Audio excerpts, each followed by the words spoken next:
Assalamualaikum warahmatullahi wabarakatuh. Alhamdulillah usalli wa sallimu ala Rasulillah Sayyidina wa Maulana Muhammad ibn Abdullah wa ala alihi wa ashabihi wa man tabi'ahum bi ihsanin ila yaumil qiyamah, amma ba'd. Saudaraku, sahabat-sahabat channel Asaf Jalaluddin Bani Syahir dimanapun anda berada, para muhibbin, semoga dalam keadaan baik-baik saja dan senantiasa mendapat keberkahan Allah subhanahu wa ta'ala. Saudara-saudaraku, sahabat-sahabat, para muhibbin, kali ini kami sangat berbahagia dan bersyukur kepada Allah karena kami kedatangan manusia yang mulia, dzurriyyatur Rasulillah sallallahu alaihi wasallam, Maulana Al-Habib Muhdar bin Ahmad As-Segaf. Alhamdulillah, beliau orang tua kami berkunjung ke tempat kami. Dalam kesempatan yang mulia ini kami ingin berbicara atau ingin berdialog dengan beliau tentang tema yang berkaitan dengan tugas beliau sendiri, di mana beliau Al-Habib Maulana Muhdar bin Ahmad As-Segaf adalah salah satu kepengurus Jatman, yaitu organisasi Thariqah Aliyah Al-Mu'tabarah An-Nahdiyah, yaitu salah satu pengurus Thariqah tingkat pusat, Idarah Aliyah, yang dimana kita ketahui bahwa ketuanya adalah Maulana Al-Habib Muhammad Lutfi bin Ali bin Yahya. Baiklah, kita berkenalan dengan beliau. Assalamualaikum. Waalaikumsalam warahmatullahi wabarakatuh. Alhamdulillah, syukran katsiran atas kunjungan Al-Habib. Semoga Allah menerima dan memberkahi kita semua. Taqabbalallahu minna hudurana wa hudurakum. Amin ya rabbal alamin. Mengenai salah satu tugas Al-Habib, yaitu masalah thariqah. Sebetulnya apakah arti thariqah itu dan sepenting apakah kita berthariqah itu? Mohon diberikan penjelasan. Bismillahirrahmanirrahim. Subhanaka la ilma lana illa ma 'allamtana innaka antal alimul hakim. Rabbi shrah li sadri wa yassir li amri wa hlul 'uqdatam min lisani yafqahu qawli, arhamar rahimin. Merupakan sesuatu yang sangat menggembirakan, membanggakan bagi kami bisa bersilaturahim kepada saudara seperjuangan kami, yaitu beliau Romo Kiai Haji Asef Saifuddin, dan tanpa kita duga, tanpa kita rencanakan, tapi Allah Ta'ala mempertemukannya, dan ini merupakan anugerah yang sangat luar biasa. Semoga ini merupakan silaturahim yang memanjangkan umur kita, dan silaturahim yang menjadikan keberkahan umur kita, dan silaturahim yang menjadikan kita insya Allah menjadi orang yang menjadikan oleh Allah Ta'ala segera kemudahan urusan duniawiyah dan ukhrawiyah kita. Pada kesempatan ini alhamdulillah kita dipertemukan untuk salah satu sarana untuk watawasau bil haq watawasau bis sabr. Di antara tawasau bil haq dalam kesempatan ini kaitan dalam lingkup perjuangan kami yang kita setiap saat kita lakukan adalah, di antaranya adalah mengenalkan kepada Allah Subhanahu wa taala. Dan untuk mengenalkan itu kan Allah Ta'ala berfirman, wasadaqallahul ya ayyuhalladzina amanu taqullaha ya ayyuhalladzina amanu taqullaha wa kunu ma'as-shadiqin. Dalam sebuah ayat Allah Ta'ala berfirman, wahai orang yang beriman, ya ayyuhalladzina amanu taqullaha, hai orang beriman bertakwalah, wa kunu ma'as-shadiqin, jadilah engkau bersama orang-orang yang shadiqin, kumpul kepada orang shadiqin, para auliyaillah, artinya orang-orang yang saleh. Kemudian yang kedua, dalam ayat yang lain juga perintahan Allah Ta'ala tentang takwa, kemudian disudahi dengan wabtaghu ilaihil wasilah. Ya ayyuhalladzina amanu taqullaha wabtaghu ilaihil wasilah. Kita takwa kepada Allah Ta'ala dan carilah sarana untuk menuju takwa. Nah, sarana untuk takwa ini adalah kumpul dengan orang soleh, diantaranya kumpul dengan orang ahli thariqah. Makanya ketika kita mengikuti thariqah, pertama guru-guru kita, sebenarnya itu adalah sebuah sarana yang kita cari untuk kita menuju kepada Allah Subhanahu wa taala. Adapun thariqah yang populer, torik itu jalan. Thariqah cara, jalan menuju kepada Allah Subhanahu wa taala. Thariqah itu adalah sebuah sistem kita menuju Allah Ta'ala dengan garis yang sudah digariskan. Kalau kita melihat teorinya itu sangat banyak. Kalau teorinya itu sangat banyak. Kalau thariqah itu secara hukum itu, kalau lihat dalam ilmu at-thariqah yang ada ini adalah orang mengikuti thariqah itu adalah hukumnya adalah bisa sunnah bisa wajib. Kalau itu hanya untuk membersihkan hati wajib. Kalau untuk berzikir sunnah. Itu harus dipahami itu. Dan thariqah itu baiatnya itu sunnah, amal zikirannya adalah wajib. Itu aturan. Dan menurut saya pada saat zaman semacam ini kita lihat kondisi itu perlu sekali adalah bimbingan. Perlu sekali dengan guru. Thariqah itu meniti kepada Allah dengan bimbingan seorang guru. Dengan dimulai dengan mendekatkan dengan aurat dan zikir. Jadi ketika orang mengikut thariqah adalah berarti dia dengan sendirinya punya ribat, punya ikatan dengan guru. Dengan ikatan itu pun dingin dengan zikir sehingga dia akan menjadikan untuk futuh terbuka mata hatinya sehingga dia akan usul kepada Allah Subhanahu wa taala. Itu diantaranya. Cuma kadang orang banyak penafsiran yang mispersepsi. Thariqah bukan ilmu cari kejadugan. Thariqah bukan ilmu untuk nyari supaya jalan di atas air. Thariqah bukan ilmu kesaktian. Thariqah adalah cara untuk usul sampai kepada Allah taala. Bagaimana mendekatkan hati, mendekatkan diri, bagaimana membersihkan hati. Makanya orang thariqah itu sebenarnya orang yang sangat luar biasa. Itulah yang harus dipahami oleh masyarakat tentang ahli thariqah. Sekali lagi, thariqah bukan sarana untuk mencari kejadugan, tapi thariqah untuk membersih hati menjadi orang yang sempurna, menjadi wusul kepada Allah Subhanahu wa taala. Terima kasih. Kemudian ini suka ada yang ngomong thariqah kan nggak ada dari nabinya, itu gimana sih? Itu semua memang orang kalau orang berbicara ya banyak ya orang, jangankan kok itu syariat-syariat yang jelas saja mungkin mengatakan tidak ada dalilnya. Kita ziarah kubur, kita tawasul, apalagi thariqah. Karena kalau kita lihat itu orang yang mengatakan demikian karena terbatas referensi. Kalau mereka yang punya banyak referensi, kita lihat tokoh-tokoh mereka yang anti thariqah pada akhir hayatnya pun mereka berthariqah. Bahkan seperti tokoh-tokoh seperti Hasan al-Banna pun itu pun mereka adalah backgroundnya orang-orang thariqah. Dan tidak ada ulama mazhab apapun pembesar kecuali mereka adalah ulama ahli thariqah.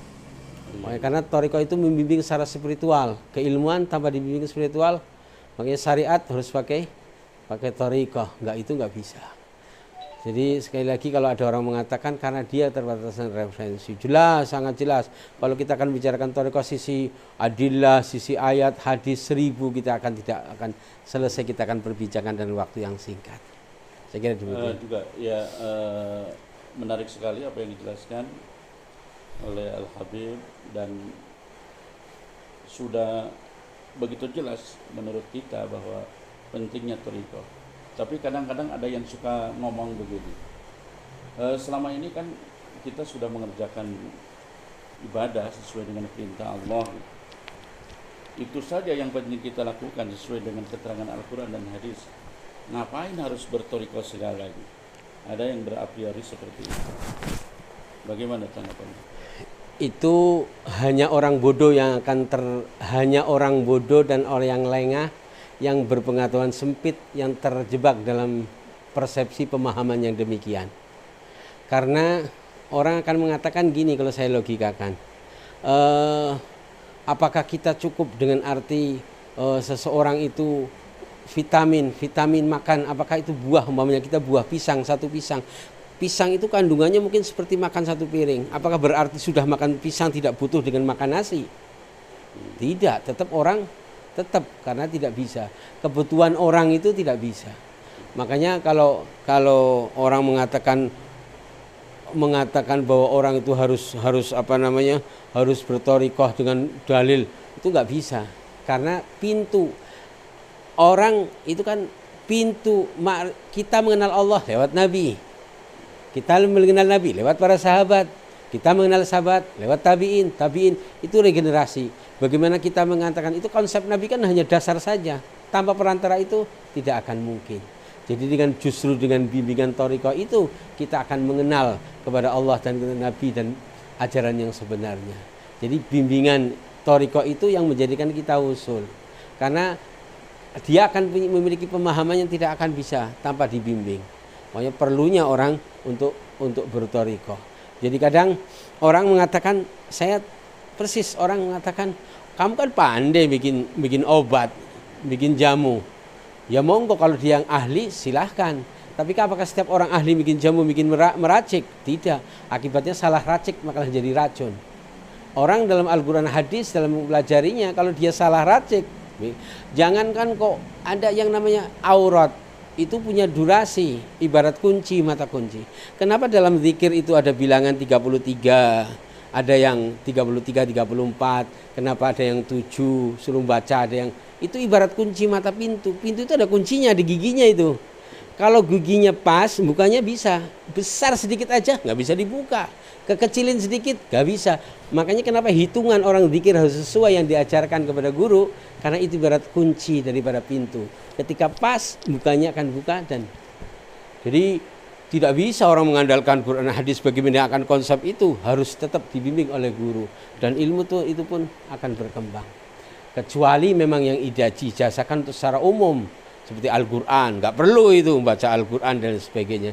Itu tidak perlu untuk diijazahkan atau dan lain sebagainya. Saya kira demikian. Wallahu a'lam. Alhamdulillahirabbil alamin. Intinya kalau saya baca, yang pertama adalah thariqah itu cara orang berzikir untuk menuju wusul kepada Allah. Itu yang betul, iya. Tentu seseorang yang ingin menuju kepada Allah tanpa dibimbing itu hampir mustahil untuk bisa mencapai. Kemudian tujuan yang utama dari thariqah itu adalah membersihkan hati. Tazkiyatun nufus. Tazkiyatun nufus itu ya. Nah, kemudian bagaimana menurut Habib, seandainya ada sebuah thariqah yang di dalam praktek-prakteknya suka merubah aurat yang sudah berlaku, ya misalnya aurat yang ba'dal maktubah gitu, yang biasa kita kenal tasbih 33 kali ya, kemudian hamdalah 33 kali, kemudian tahlil diakhiri dengan la ilaha illallah. Oleh mereka dirubah, begitu assalamualaikum langsung mengerjakan thariqah dia. Itu seperti itu tuh dibenarkan atau tidak itu? Ya, subhanaka la ilma lana illa ma 'allamtana innaka antal alimul hakim. Rabbi shrah li sadri wa yassir li amri wahlul 'uqdatam min lisani yafqahu qawli. Rahim. Ini menarik sekali karena ini fenomena di masyarakat kita kaum berthariqah. Karena bimbing, saya sering mengucapkan pada teman-teman, segala apapun itu harus didasari dengan agama. Enggak bisa tanpa didasari dengan ilmu. Dengan apapun harus didasari dengan ilmu. Apapun tanpa ilmu, wa kullu amalin bi ghairi ilmin la yuqbalu. Dan thariqah pun, kalau thariqah didasari dengan ilmu, maka dia akan membuahkan, akan menghasilkan, dan akan dampak yang sangat luar biasa. Kenapa kok Nahdlatul Ulama memiliki jam'iyah Nahdlatul Ulama, jatman jam'iyah ahli thariqah al-mu'tabarah. Al-Mu'tabarah artinya adalah organisasi jamiah ahli thariqah, kumpulannya orang-orang ahli thariqah. Al-Mu'tabarah yang sanad ke thariqahannya itu sudah dianggap benar dan ditasih sahih sesuai dengan konteks mereka dan diakui oleh ulama-ulama Nahdlatul Ulama. Ada beberapa orang yang mengatasnamakan ada salawat tertentu di Jawa Timur. Mereka mengatakan salawat itu sebagai thariqah karena tidak punya sanad yang usul kepada ke sana, yang enggak bisa al-mu'tabarah. Yang mu'tabarah adalah yang sudah disahkan oleh ulama-ulama An-Nahdiyah sebagai punya jalur thariqah ke sana. Dan jumlahnya ada 42, 43, 47 daripada 44, 40 lebih daripada yang disahkan oleh Jamiah Nahdlatul Ulama. Dan memang kadang kita ini sebenarnya pakai itu sebenarnya adalah karena menurut saya yang absah, yang benar adalah aurat maktubah dulu baru aurat thariqah. Tapi kadang ulama ini maunya praktis sehingga kadang karena ingin membimbing supaya santrinya tidak pergi, dijegal dulu. Begitu rampung sholat, zikiran thariqah langsung. Padahal thariqah itu kan sekunder, bukan primer. Primer dulu yang syariat dulu, ajarannya jelas, istilahnya secara nas dulu, baru setelah tambahannya itu. Yang Walaupun ma'thur dulu sama-sama dari Rasul ya? eh? Yang ma'thur dari Yang Rasul maksur dulu. dari Rasul dulu, bukan nas ya, yang Iya. maksur dulu dari Rasul, baru yang ghairu maksur. Lah ini yang mukaddamun yang ghairu maksur dulu, kemudian yang maksur. Artinya terbalik-balik. Sampai dengan orang, wah zikiran sampai malam, wiridan malam, paginya sholat subuhnya jam 9. Nah ini kan repot, isinya amalul sunnah tarkul wajib. Dan ini kadang kita juga semacam itu. Lah orang yang itu ya niatnya sebenarnya niatnya bagus sih, karena itu tadi supaya tidak liar, supaya tidak pergi, maka begitu selesai assalamualaikum langsung di zikiran thariqah. Supaya apa? Mereka terus niatnya baik tapi kurang pas. Makanya tadi yuk kita berthariqah dengan ilmu, dengan bimbingan guru, supaya tidak melakukan dengan seenak-enaknya. Dan itu banyak yang semacam itu banyak sekali. Saya kira demikian. Salah satu yang dirubah itu misalnya aurat tahlil gitu. Padahal kita tahu dari sejarah tahlil meski terjadi perbedaan ya, penyusun tahlil itu sendiri adalah para aulia sendiri. Artinya orang-orang yang memang lebih dulu berthariqah.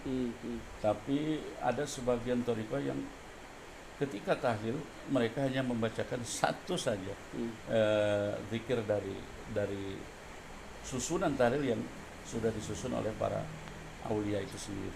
Jadi misalnya ketika dia mengamalkan tahlil, yang dibaca hanya la ilaha illallah saja. Setelah 100 la ilaha illallah kemudian doa seperti itu. Memang tidak prinsip, tetapi ini bikin kehebohan di masyarakat. Itu mungkin salah satu dari hal yang tadi dijelaskan, di mana orang berthariqah tapi tidak disertai dengan ilmu, sehingga bukannya mensucikan hati, malah akhirnya menjadi masalah. Iya, seperti itu. Saudaraku dimanapun Anda berada, para muhibbin, luar biasa apa yang tadi dijelaskan oleh Al-Habib Maulana Muhdhar bin Ahmad As-Segar. Dan terakhir Bib, beliau adalah salah satu Habib yang memiliki kecintaan menulis. Banyak sudah yang beliau sudah tulis. Salah satu susunan beliau ini adalah buku yang fenomenal, yang sangat luar biasa, di mana judulnya adalah Cahaya Nusantara. Cahaya dari Nusantara. Cahaya dari Nusantara, Maulana Al-Habib Lutfi bin Yahya. Ini buku luar biasa. Anda harus memiliki buku ini. Kenapa? Ketika Anda memiliki buku ini dan membaca satu persatu dari isi buku ini, Anda akan mengenal mursyid kita Maulana Al-Habib Lutfi bin Yahya dengan luar biasa. Anda akan membaca buku ini seolah-olah berbicara langsung dengan beliau. Luar biasa ini, paparan-paparan yang ada dalam buku ini sungguh luar biasa, komplit dengan judul-judul yang variasi luar biasa. Sekali lagi, Anda harus memiliki buku ini kalau Anda mengaku murid Habib Lutfi. Kalau tidak membeli buku ini, kemudian mengaku Habib muridnya Maulana Habib Lutfi, perlu Anda dipertanyakan. Kiai Ubed Sedekah Rais Suriah Jawa Tengah malah mewajibkan. Ini dibaca satu judul Tawasul Habib Lutfi, ajatnya digijabai. Jadi sampai sekerat itu Rais Suriah loh, Jawa Tengah, Kiai Ubed Sedekah. Cek di pertemuan kami bedah buku di Masjid Agung. Ini testimoni bahwa kita wusul kepada Habib Lutfi, cukup membaca ini, kemudian ingat kepada beliau, berdoalah. Insyaallah bi karamatihi, doa kita dikabul Allah. Insyaallah. Begini Bib, satu saja pada saat Habib ingin menulis ini, apa yang terpikir di dalam benak Habib ketika sebenarnya awal mula ingin menulis buku ini sebenarnya adalah saya ingin sebagai santri beliau, ingin mengembirakan beliau. Salah satu mengembirakan secara tulisan adalah lewat ini. Satu itu. Yang kedua adalah kado kami ulang tahun beliau. Kemarin 10 November, kado kami adalah untuk beliau, ulang tahun beliau adalah buku ini, adalah kado. Makanya judulnya Catatan Kecintaan dan Kaguman Seorang Santri. Jadi murni adalah kekaguman saya, kecintaan saya kepada guru kami, saya tuangkan dalam tulisan ini. Kemudian beliau ridho, dan saya menulis ini melebihi menulis skripsi. Ini cover saja sampai 5 kali berubah-ubah. Ada gambar pakai imamah, pakai sorban. Beliau yang jadi semua kita dibimbing, semua dibimbing. Saya nggak bisa cerita bagaimana secara spiritual ketika menulis ini. Yang ngedit itu sakit berapa hari nggak kuat. Jadi kita punya cerita tersendiri. Itu tulisan 15 tahun ini kayak 15 tahun. Cuma nulis kalau nulis catatannya 15 tahun. Saya sebagai saksi sejarah, sebagai ngaji tentang keilmuan beliau, apa yang kami lihat tentang beliau, bagaimana kejadian-kejadian tentang beliau, apapun berkaitan Habib Lutfi, ini mewakili insyaallah sudah sangat luar biasa. Dan keilmuan juga banyak di situ tentang kaitannya dengan tarekat, tentang kebangsaan, nasionalis, tentang NU, tentang torikoh, tentang kepribadian Sama'il daripada Habib Lutfi, semua tertulis dengan. Jadi makanya ketika membaca ini seakan-akan kita melihat daripada Maulana Habib Lutfi bin Yahya, tambah kangen kita kepada guru kita. Kemudian yang terakhir, saya menulis ini sangat luar biasa karena beliau alhamdulillah senang, suka, dan tidak kurang-kurang sering sekali beliau menandatangi buku ini. Artinya beliau ridho dan beliau senang dengan buku ini. Semoga bisa kita dicatat orang yang bisa membiarkan guru, mendapat ridho guru, kita menjadi orang yang selamat dunia dan akhirat. Saya kira demikian. Alhamdulillah, Masya Allah. Jadi saudaraku pemirsa, sahabat-sahabat channel Asep Jalaluddin Manisahir, salah satu hal yang bisa saya simpulkan bahwa apa yang dilakukan oleh Al-Habib Maulana Mukhdar bin Ahmad As-Syagab adalah sebuah hal yang patut kita contoh. Guru-guru kita terlebih di dalam kitab taklim menjelaskan siapa yang harus kita muliakan. Siapakah orang yang harus kita muliakan? Jawabannya adalah guru kita. Kenapa bukan orang tua kita? Orang tua kita kadang hanya memperhatikan kita dari sisi jasmani, sementara guru kita adalah orang yang membenahi rohani kita. Dan orang hidup bahagia, selamat, celakanya tergantung rohaninya. Kenapa? Guru ditempatkan sebagai orang yang harus kita hormati, melebihi orang tua kita. Dan ini adalah contoh yang sangat luar biasa yang harus kita tiru, terutama bagi generasi-generasi muda. Kemudian satu hal lagi, bagi yang banyak muskilat, artinya sesuatu yang menyebabkan Anda bertanya-tanya tentang Habib Lutfi, di sini ada jawabannya. Di sini ada solusinya. Sekali lagi, para muhibbin Habib Lutfi, kalau tidak dan belum memiliki buku ini, jangan mengaku sebagai seorang murid dan muhibbin beliau. Kalau Anda ingin memesan buku ini, catat di dalam layar ini akan tertera nomor WA saya, yaitu 081 313 430221. Alhamdulillah, Bib. Ya, amin. Terima kasih atas waktunya di luar biasa. Ini sebuah pertemuan kebaikan yang luar biasa. Sungguh Masya Allah. Amin. Dari pertama saya bertemu, saya sudah sangat respect kepada Al-Habib atas kerendahannya dan pengorbanan waktu tanpa memandang siapapun dia akan diterima dengan tangan terbuka. Mungkin seperti gurunya, guru kita Al-Musyid Muhammad Lutfi. Saudaraku, sahabat-sahabat channel Asep Jalaluddin Manisahir, demikianlah wawancara eksklusif saya dengan Al-Habib Maulana Mukhdar bin Ahmad As-Syagab yang sungguh banyak sekali manfaat dan hikmah yang bisa kita petik. Sekian, terima kasih. Wallahul muwaffiq ila aqwamit thoriq. Assalamualaikum warahmatullahi wabarakatuh. Waalaikumsalam warahmatullahi wabarakatuh.